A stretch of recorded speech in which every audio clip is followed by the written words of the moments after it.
경제 아나운서들의 개념 있는 토크, 경제톡 이어갑니다. 오늘도 유림 아나운서 함께 해주셨는데요. 인사드리면서 또 오늘 어떤 이야기 나눌 건지 한번 얘기 들어볼게요. 네, 안녕하세요. 네. 오늘은 이제 성함 먼저 얘기하기보단 음, 어록 먼저 살펴보고 제가 좋아요. 네. 말씀드릴까 합니다. 조금 놀라운 어록이었는데요. 35살까지 가난하면 네 책임이다. 세상에서 가장 같이 일하기 힘든 사람이 가난한 사람이다. 이렇게 말하신 분이 있다고 합니다. 사실 이 말을 했던 이유는 본인이 자수성가를 했기 때문인데요. 사실 자수성가한 위인들 생각하면 많은 분들 떠올리실 거예요. 하지만 최근에는 정말 조용히 지내고 있는 분이다라고 하면 한 분밖에 안 떠오를까 생각이 드는데요. 바로 이분입니다. 음, 바로 마윈인데요. 알리바바의 창업자 겸 초대 회장님이시고 1964년에 출생하셔서 지금 60세시고 중국 항저우에서 태어나셨다고 합니다. 재산은 추정으로는 1,800억 위안, 한국 돈으로 약 32조 원에 가량 달한다고 하는데요. 이분의 생애에 대해서 어린 시절부터 하나하나 톱파보겠습니다.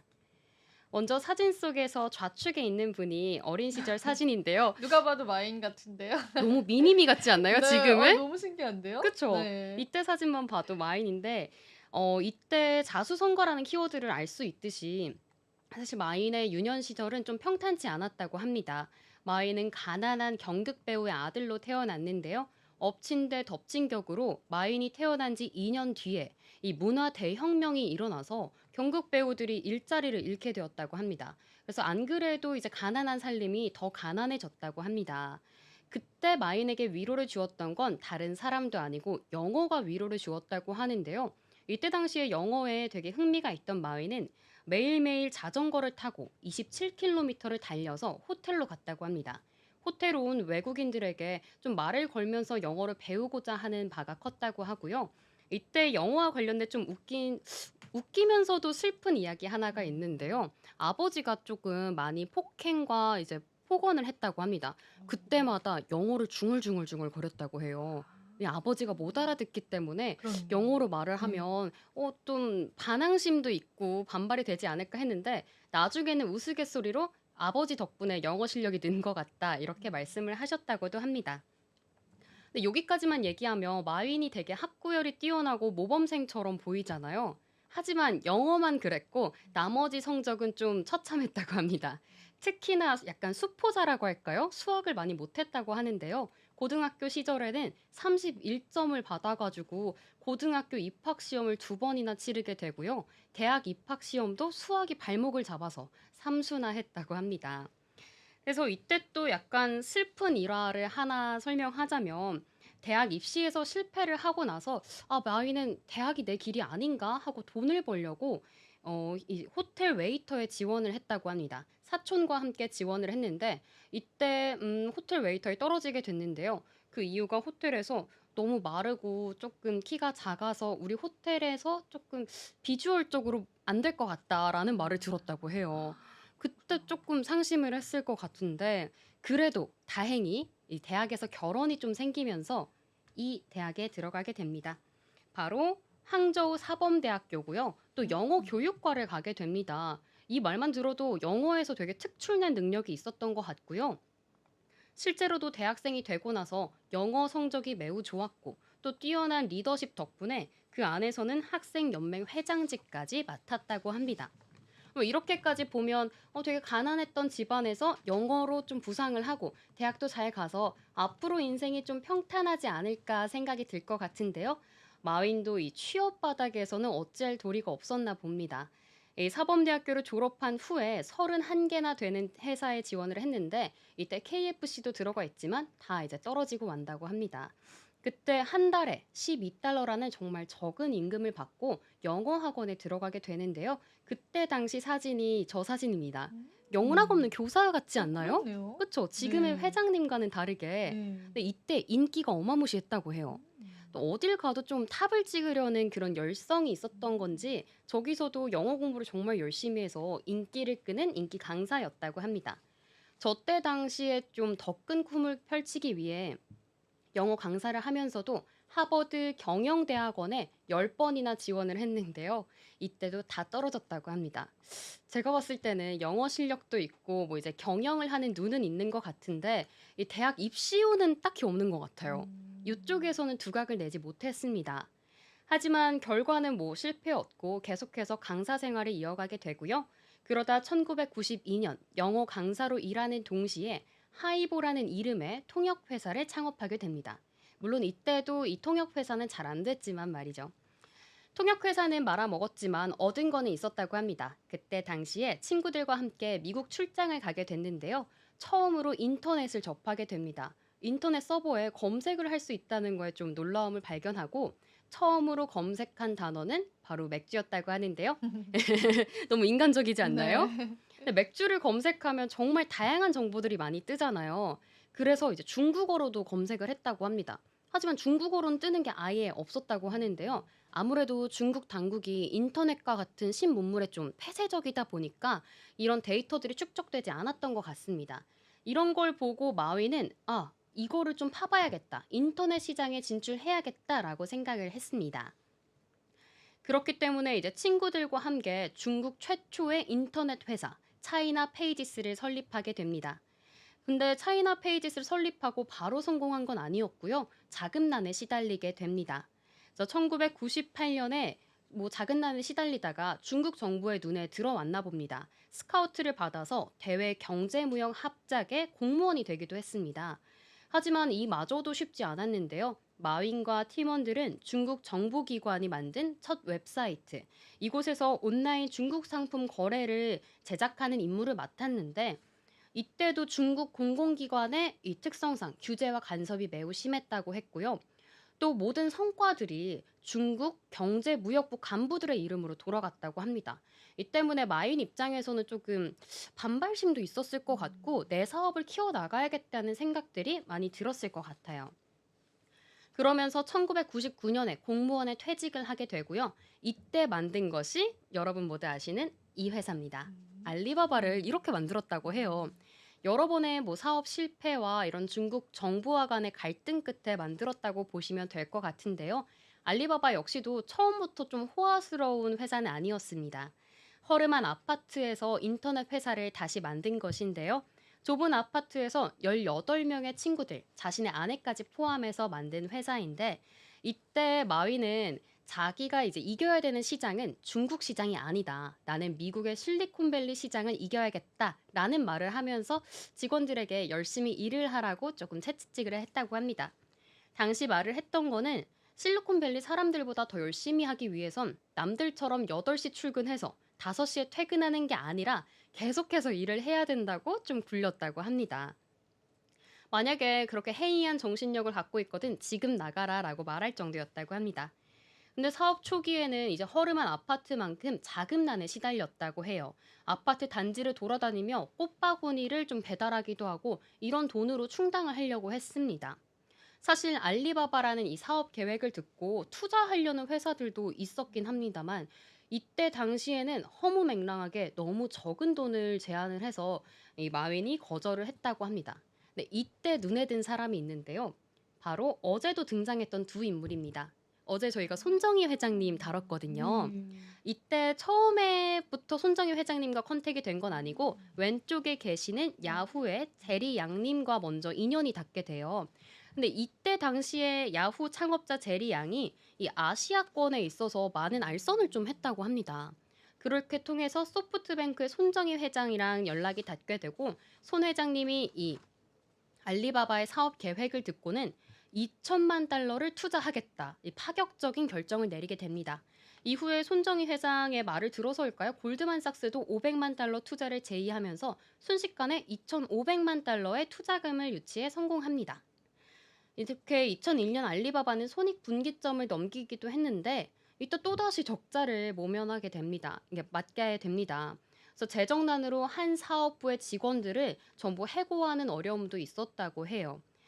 이때 당시에 중국하면 알리바바 말고도 또 떠오르는 사이트 하나 있으실까요? 중국 하면 테무. 그죠. 요즘은 네, 테무랑 이제 그쵸.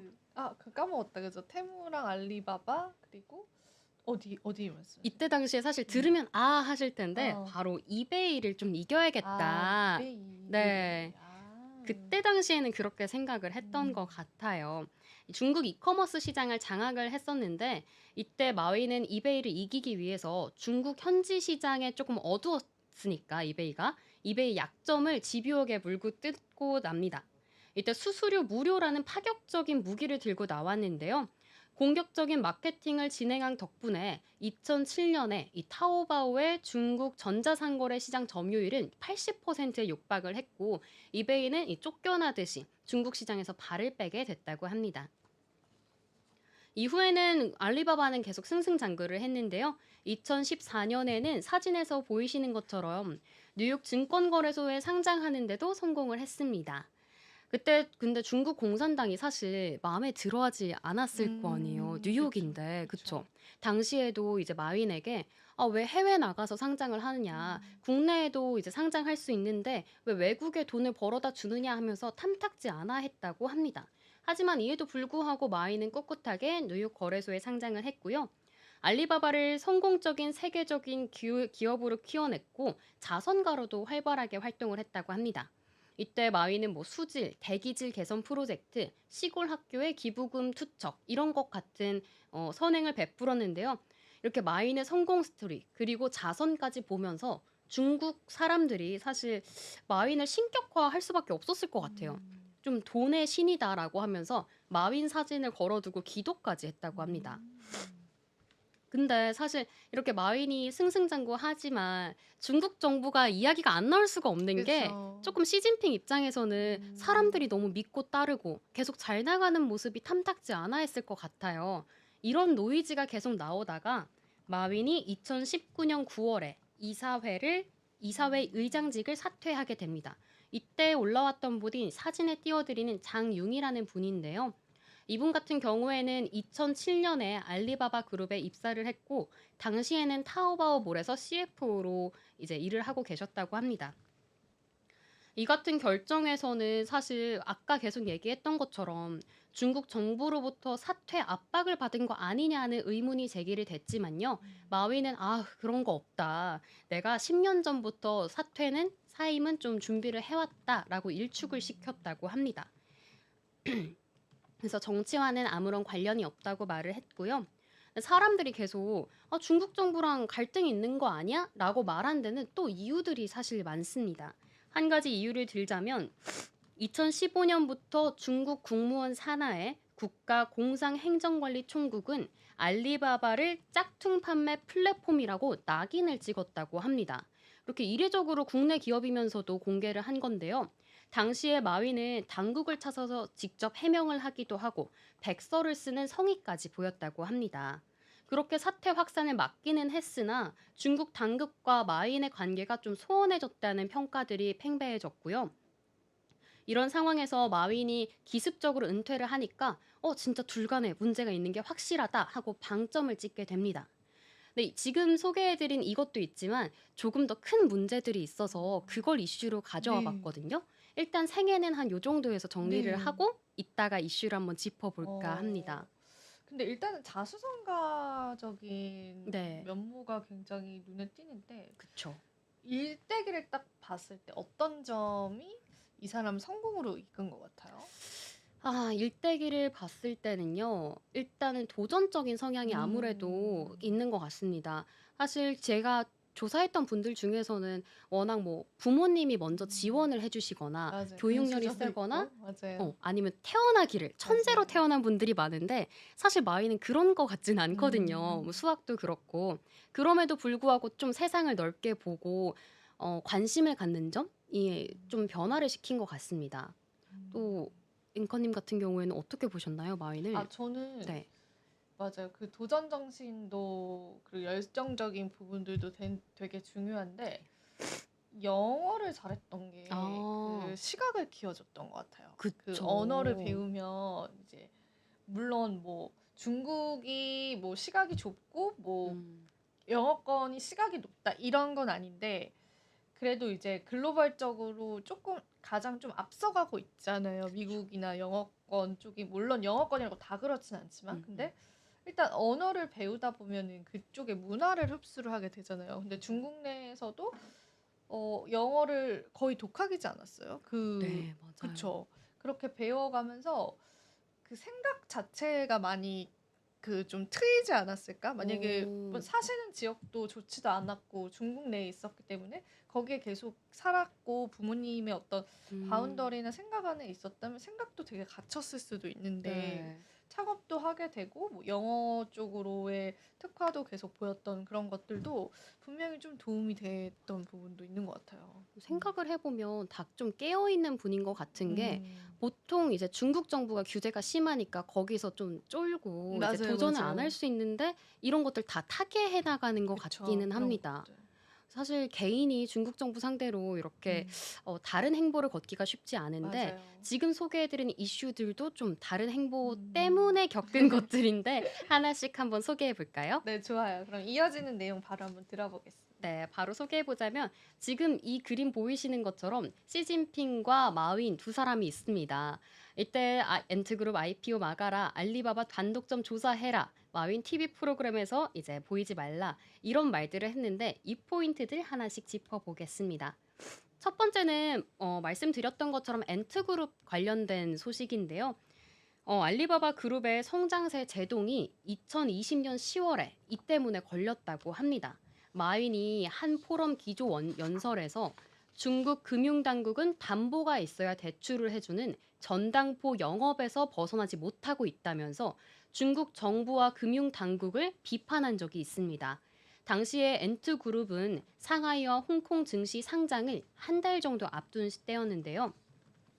중국 정부를 공개적으로 비판한 데 있어서 아무래도 중국 정부가 가만히 있진 않았습니다. 대가를 좀 가혹하게 치렀다고 볼 수 있는데요. 중국 당국은 마윈과 엔트그룹 경영진을 소환해서 문책을 했습니다. 그리고 엔트그룹 상장 예정일이 48시간, 이틀도 남지 않은 시점에서 상장을 무기한 연기를 했는데요. 당시 알리바바는 엔트그룹 상장을 통해 350억 달러, 하나로 약 46조 원을 조달하려고 했지만 이 계획도 물거품으로 돌아갔다고 합니다. 중국 정부의 제재는 여기서 그치지 않았는데요. 엔트그룹의 핵심 사업이던 신용결제와 소액 대출 서비스를 알리페이에서 이제 분산을 시켰고요. 국영기업과 합작사를 꾸려서 운영하도록 했다고 합니다. 이 서비스를 이용하던 5억 명이 알리페이에서 이탈을 하게 됐고요. 이들의 신용 상태 등 개인정보도 중국 정부로 흡수가 됐다고 합니다. 그리고 마인에게는 엔트그룹의 지배권을 사실상 박탈시킨 사건이었는데요. 당시 마인은 직간접적으로 엔트그룹 자본의 53.46%를 보유하고 있었는데 지배구조 개편을 통해 이제는 6% 수준으로 줄였다고 합니다. 파격적으로 그 지배구조를 바꾼 건데 여기에 더해서 지난해 7월에는 1조 원대의 벌금을 엔트그룹에 부과를 했다고 합니다. 은행 및 보험, 결제, 자금 세탁 방지, 그리고 펀드 판매 등의 사업 활동과 관련된 이 규정을 위반했다는 이유에서였는데요. 이에 대해서 지금 엔트그룹이 IPO는 못했지만 이제는 4년 뒤에 4년이 지났으니 재상장이 되지 않을까 하는 기사가 올해 11월 28일 비교적 최근에 올라와서 가져왔습니다. 이에 대해서 시각이 첫 번째 이유는 마윈 지우기가 이제 지배구조 조정이 완료됐기 때문에 이제는 상장할 수 있지 않을까 하는 시각이 나오고 있다고 해요. 이가 1년이 지났는데 지난해 12월 엔트그룹은 지배구조 조정을 통해서 53% 넘었던 거를 6%로 줄였기 때문에 가능하다는 소리인데 당국은 마윈의 엔트그룹에 대한 경영권이 줄어들면 이제 중국 본토나 홍콩 증시에서 일정 기간이 지나면 상장을 할 수 있다고 합니다. 이거를 하나씩 살펴보면 홍콩 증시는 지배구조 변경 후 1년이 지나면 가능하고 중국판 나스닥인 커창반은 만 2년, 중국 메인보드 시장은 만 3년이 지나면 상장이 가능하다고 합니다. 그렇게 되면 엔트그룹은 내년 초에는 홍콩에는 상장할 수 있지 않을까 하는 기대감이 모이고 있다고 합니다. 또 다른 이유 두 번째는 엔트그룹이 요구한 개인 신용평가 사업을 분산을 해서 개인 신용평가 면허를 획득한 데 성공을 했다고 합니다. 지난 11월 11일 인민은행은 채탕 신용평가에서 개인 신용평가 면허를 내줬기 때문에 엔트그룹이 앞으로 IPO를 하면 좀 기대감이 되겠다라는 생각이 들었고요. 마지막으로 세 번째 이유는 개인 신용평가 면허까지 아주 긍정적이지만 엔트그룹 상장을 위해서 마지막 관문인 금융지주회사 설립이 남아있다고 합니다. 이마저도 만약에 가능하게 된다면 앞으로 IPO가 돼서 엔트그룹은 조금 더 날개를 펼치지 않을까 하는 시각들이 나오고 있는 것 같은데요. 여기서 우려되는 점 하나는 그 당시 상장하려고 했을 때 당시의 몸값만큼은 지금 나가지 않는다는 상황이라고 합니다. 그때 당시에는 35조 원 규모의 엄청난 이제 상장주였는데 지금으로서는 5,700억 위안 정도로 이제 낮췄다고 합니다. 한때 최고 1조 위안 이상에 달했던 것이랑 비교를 하면 비교적 기대에는 부응하지 못하는 성적이라고 합니다. 이와 관련해서 혹시 엔트그룹 이야기 들어보신 거 있나요? 아, 지금 검색을 하니까 네. 굉장히 많이 나오긴 하는데, 네. 그러면은 중국 정부에서 원하는 거는 엔트그룹 자체 가치는 인정을 하는데 마윈이 싫다라는 거예요? 마윈이가 좀 걸린다라는 거예요? 이제 제가 생각하기에는 음. 마임 같은 경우에도 저렇게 비판적인 거를 공식적으로 얘기한 다음에 여러 가지 문책을 당한 것 같아요. 불렀다고 했을 때 그냥 문책으로 혼낸 게 아니라 이런 벌금도 부과하고 지분도 뺏기고 하니까 조금 조용해진 것 같고요. 마윈 같은 경우에 엔트그룹을 사실 내주긴 싫었겠지만 중국 당국이 자기네 이제 회사로 끌어들이려고 하니까 어쩔 수 없는 모습이지 않을까 생각이 좀 듭니다. 그러면 이게 다시 그 마윈이 되찾을 수 있는 가능성은 어느 정도 돼요? 사실 마윈에 되찾겠다라는 기사는 제가 본 적이 아, 없어서 아마 그건 좀 아, 희미하지 좀 거의 않을까. 현실성이 없구나. 네, 어, 지금으로서는 엔트그룹은 마윈과는 상관이 없다. 없는 그런 기업이라고 보는 게 조금 더 맞을 것 같습니다. 그래서 음, 엔트그룹 관련된 이야기도 있고 이때 당시에 또 방금 살짝 얘기해 드렸던 반독점 조사도 이뤄졌다고 해요. 네. 이 두 가지가 사실 기사 제목 보이시는 것처럼 마윈 때리기의 일환이라고 보시면 좋을 것 같은데요. 중국 당국이 그때 이제 조사를 3년 8개월 만에 이 반독점 조사를 종료한다고 2024년 8월 30일에 기사가 나왔습니다. 조사와 평가 결과 알리바바는 양자택일 독점 행위를 완전히 중단했다고 중국 정부가 발표를 했었는데요. 2020년 12월에 이 반독점 조사가 시작이 됐습니다. 뭐 이때 비난한 것뿐만 아니라 아무래도 근데 사실 마인이 비난했기 때문에 시작을 한 것 같고요. 이때도 벌금을 약 3조 4천억 원 정도 부과를 했습니다. 그냥 다시 말해서 미운털이 제대로 박혔다고 보면 음, 될 것 같아요. 그래서 마위는 이때 당시에 뭐 반독점 조사도 받고 엔트그룹 상장도 실패를 하고 이후에 일본, 싱가포르, 미국, 이스라엘, 호주 등을 전전하다가 이제서야 중국에 다시 돌아왔다고 합니다. 지난해 3월에서야 중국으로 복귀를 했다고 해요. 그 뒤에도 계속해서 좀 공식석상에 드러내지 않다가 최근 들어서 조금 살짝씩 비추고 있는데요. 왼쪽 기사 보시는 것처럼 2024년 9월 11일 기사인데 창립 25주년을 맞아서 이제 사원들에게 레터를 보냈다고 합니다. 그 정도로 이제 공개가 됐고 오른쪽 사진은 국내 기준으로 12월 2일 기사인데요. 11월 29일에 본사를 방문했다가 저렇게 환하게 웃는 모습, 직원들과 찍은 사진 한 장이 나왔다고 합니다. 계속해서 조금 사리고 있는 것 같지 않나라는 모습들이 보이고 있어요.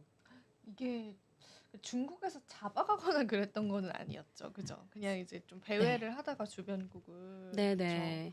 기사에는 사실 그렇게 나오는데 뭐 음, 알려진 거는 크게 없는 것 같습니다. 어, 아무래도 공개를 딱히 안 하는 것 같아서 조심스러운 음, 부분인 것 같아요. 중국 정부와 마인의 관계는. 지금 그러면 마인 자체가 예전 대비해서도 발언을 조금 아끼고 약간 그런 네. 모습들인가요, 네, 보면은? 발언도 아끼고 아예 음, 드러나는 모습을 안 보여주고 그래요? 있다고 해요. 그나마 찾은 게 저 두 가지 기사였습니다. 제가 찾았을 때는. 음. 음. 그러면 지금 알리바바 쪽에서도 아예 경영권이 없고 그 핀테크 기업에서도 아예 없는 거예요? 근데 알리바바는 지금 하고 있는 거 아니에요, 계속? 맞습니다. 그쵸? 알리바바는 그러고 있는데 이제 사내에서 왔다 갔다 하진 않는 것 같아요. 그래도 음. 이렇게 기업에다가 저렇게 창립 25주년 맞이해서 102년간 생존할 수 있는 기업이라고 목표를 다시 좀 부과해 주는 음. 것처럼 이 사내 분위기 안에서는 아직까진 정신적 지주로 좀 그냥 있다고 합니다. 창업주 느낌으로 있는 거네요, 네, 그냥. 맞습니다. 지금 그쵸. 그렇게 되어 있는 것 같고요. 아까 말씀드린 것처럼 현재는 이 CEO가 바뀌어 가지고 장용 씨가 CEO 역할을 해서 계속해서 음. 사업은 이어나가고 있는 것 같습니다. 이 장용 씨 같은 경우에는 네. 어떻게 그러면은 선정이 된 거예요? 그 자세한 내막은 안 음. 나왔는데 아무래도 타오바오몰에서 CFO를 하고 있다 보니 유력한 후보였지 않았을까라는 생각은 개인적으로 듭니다. 맞아요. 근데 이제 그 마윈도 나이가 좀 네. 들었잖아요. 네. 그래서 경영권 일각에서는 그냥 개인적으로 물러나고 싶은 마음도 있을 것 같아요. 사실 그 인터뷰에서 중국 정부가 이제 나를 괴롭힌 게 아니라 스스로 10년 전, 음. 50대부터 준비를 했다고 말했기도 했고, 음. 제가 어떤 기사를 봤을 때는 이제 은퇴를 하고 이걸 뭐라 해야 돼? 또 같은 네, 거요? 그런 거 네. 배우는 거를 취미로 하고 아. 있다고 얘기를 하더라고요. 아. 그래서 약간 독특한 취미 즐기고 산다 이런 재밌는 뉴스도 봤었습니다. 그럼 혹시 마인 더 혹시 저희 준비된 내용 있을까요? 마지막으로? 지금 오늘은 준비된 내용은 다 여기까지요? 이야기를 네. 했는데요. 조금 더 살펴볼 내용들은 아쉬웠던 부분, 더 자세히 얘기했으면 좋겠는 부분들 혹시 있을까요? 아쉬웠던 부분 한번 기사 한번 조금 더 살펴볼까요? 사실 이제 마윈은 예전에는 중국 정부 쪽으로 그 알리바바 자체를 중국 정부가 키웠다라는 소식들도 저는 들었던 것 같거든요. 근데 네. 이제 막상 조사하신 내용을 보니까 아예 조금 안 좋았네요. 그 마윈이랑은. 근데 그 기점도 기사 내에서도 불확실하다고 하는 게 마윈의 이 멘트 이후에 급격하게 중국 그쵸. 정부가 배척을 한 것 같아서 사실 그 전에는 중국 정부랑 상생을 하지 않았을까 하는 생각도 들어요. 중국 안에서 저렇게 세계적인 기업으로 나가는 나오기가 게 쉽지가 않은데. 맞아요. 그래서 중국 기업 입장에서도 좀 아쉽지 않았을까 하는 생각도 듭니다. 이 조사를 좀 더 해보니까 알리바바 그룹에서도 반강제식으로 퇴진이 된 것이다라고 좀 이야기가 나오고 있고, 네. 뭐 지금은 경영보다는 말씀하신 것처럼 취미라든지 뭐 강연 이쪽으로의 활동 반경을 좀 더 높이시는 것 같네요. 네, 모교에도 계속 등장을 하시고 이런 그런- 소식들은 간간히 네. 들리긴 해요. 그래도 알리바바를 창업시킨 거면은 정말 대단하긴 하죠. 중국 쪽에 관해서. 그리고 핀테크 기업까지도 좀 나아갔다라는 거. 만약에 마윈이 계속 그 경영을 했다면 네. 알리바바라는 기업의 지금의 위치도 조금 더 달라졌을 수도 있지 않을까 그런 생각들도 좀 드는 것 같습니다. 네, 그래서 실제로도 마지막 기사에서 봤을 때 그 직원들에게 했던 이야기가 인터넷 인공지능 기술을 다시 한번 좀 되새겨 봤다고 해요. 사실 이렇게 보면 아예 경영에 관심이 없는 건 아니지만 앞으로 시장에서 만약에 마인이 있었더라면 조금 더 공격적으로 AI 시장에도 좀 나가지 않았을까 하는 아쉬움도 있는 것 같습니다. 네, 그렇습니다. 오늘 마인에 대해서 이야기 저희가 들어봤는데요. 오늘 또 이야기 여러분들이 또 즐겁게 흥미롭게 들어주셨으면 좋겠고 마지막으로 혹시 할 말 있을까요? 오늘 계속해서 이제 인물들 살펴보니까요. 중국 기업까지 살펴봤는데 좀 세계에 또 다른 기업 없을까 좀 궁금해지기도 하더라고요. 이 기업과 정부 간의 갈등 이런 것도 빼놓을 수 없는 지점인 것 같아서 맞아요. 사실 계속해서 미국 기업만 보게 됐는데 다른 나라 기업들도 기업도. 살펴봐야겠다라는 생각이 좀 드는 것 같습니다. 앞으로도 그럼 잘 부탁드리겠습니다. 저희 경계토 오늘 여기서 인사드려보도록 하겠습니다. 여러분 오늘도 시청해주셔서 고맙습니다. 감사합니다.